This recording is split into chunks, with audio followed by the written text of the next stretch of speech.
Hi guys, అందరూ ఎలా ఉన్నారు? సూపర్ ఉన్నారు కదా. నేనేమో సూపర్ ఉన్నా అండి. ముందుగా ఒక లైక్ అండ్ సబ్స్క్రైబ్ చేసుకోండి గైస్. మరిన్ని వీడియో అప్డేట్స్ కోసం మన ఛానల్ మీద ఒక కన్నేసి ఉంచండి. అలానే మనం ఈ వీడియోలో కార్తీక దీపం సీరియల్ లేటెస్ట్ ప్రోమో ఎక్స్ప్లెయిన్ చేసుకుందాం.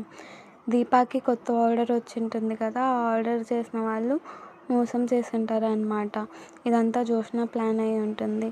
ఇదంతా తెలుసుకున్న శివనారాయణ అక్కడ స్పాట్లోకి వెళ్ళేసి ఆర్డర్ ఇచ్చిన వాళ్ళు ఇంకా తీసుకెళ్ళలేదంటే లేదు అని చెప్తూ ఉంటారు. అసలు దీప ఎందుకు నువ్వు ఈ ఆర్డర్ తీసుకున్నావు అని అంటూ ఉంటాడనమాట.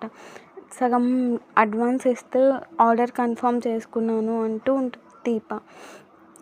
జోష్న ఏమో దీప ఇదంతా నా మీద పంతంతో చేస్తుంది అని అంటూ ఉంటే, లేదు తాతగారు అని దీప చెప్తూ ఉంటుంది. మనం ఇంకా ఆ బ్రాంచ్ ఎత్తేయాల్సిందే అంటూ జోష్న అంటే, నేను ఆ డెసిషన్ ఎప్పుడో తీసుకున్నానని శివనారాయణ అంటూ ఉంటాడు గైస్. శివనారాయణ ఏమో దీపం మీద చాలా కోపంగా ఉంటాడు గైస్. By by.